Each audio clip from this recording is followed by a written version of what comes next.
Hey, Jason Rice here, Lotpop, and want to give a new tip out of what's going on with the industry right now in April. Going to wait for a little bit of buildup on this live.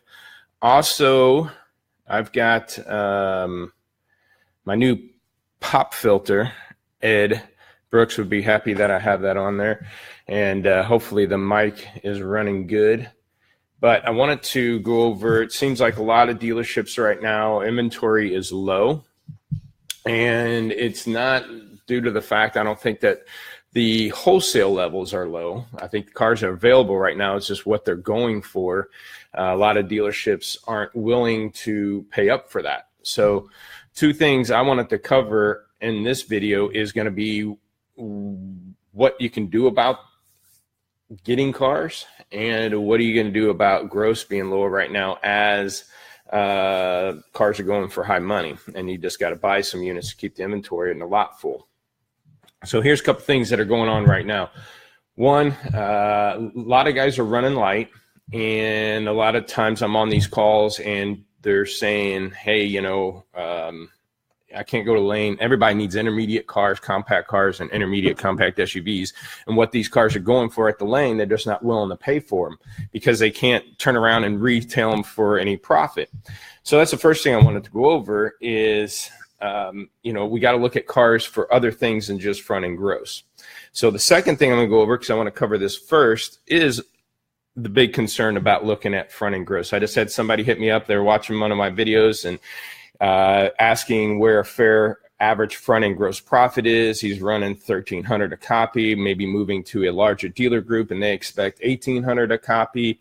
And my response to him was basically, your best bet is to not focus as much on front end gross profit because it's not the true picture of how you're moving your dollars and your inventory.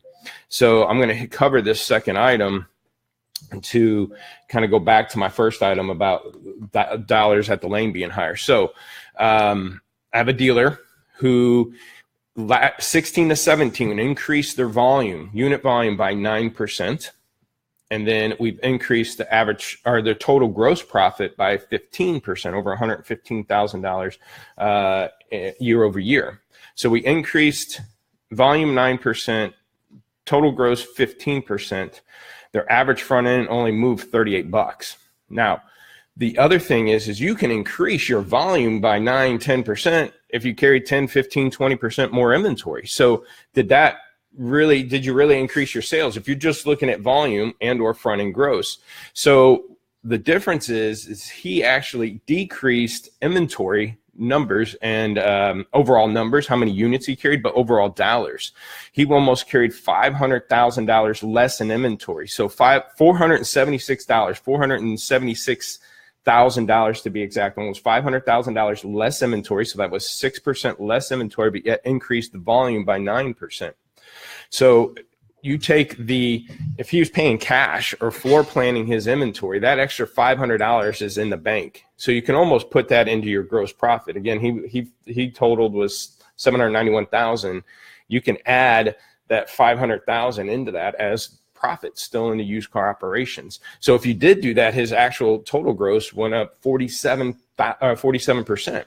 So, but his front pretty much stayed the same or was within $28 per car. A matter of fact, he's on pace this year over last year, 18 over 17 year to date. His volume's gone up 20% and his gross has gone up 14% from last year, but yet his average gross is down $90. So he's going to almost get $1 million in inventory. So he's on pace for $1 million. Again, last year only did 790, and he's on pace for $1 million this year, but yet his front end went down. So really the real numbers is the total dollars. How many units are you selling on the total dollars that you're carrying? And then if you can increase that volume sales, and again, he went from selling 94% carry to sale rate. What I mean by that, first year he sold 494 units carrying 528. So he didn't even sell as many as he's carrying. The second year, 17, he sold 544 off of the 518 he carried. So he's then sold 105% of what he was carrying. this year to date already, he's at 136% sale rate, meaning he's selling more than what he's carrying. That's where the gross actually goes up. And his front is actually down a little bit, but I would take that in a heartbeat. He's more efficient with those dollars. As a used car manager, you're like an investor. You're taking a $2 million stock portfolio, whatever that inventory level is, okay?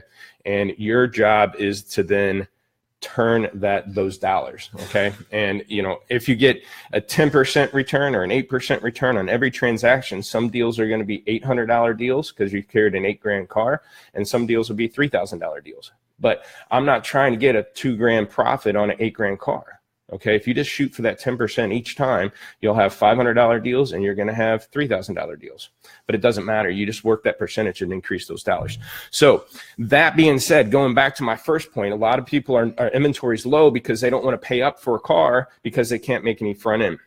I mean, you got to think about the legacy of a car. And what I mean by legacy of a car, there's multiple layers to it. You guys know this, but this is the time you got to really focus on it, because January, February, March sales were high. So guys were buying in March and April thinking that the market's still pretty good. Well, April softened a lot for a lot of people. It was pretty soft for a lot of dealerships.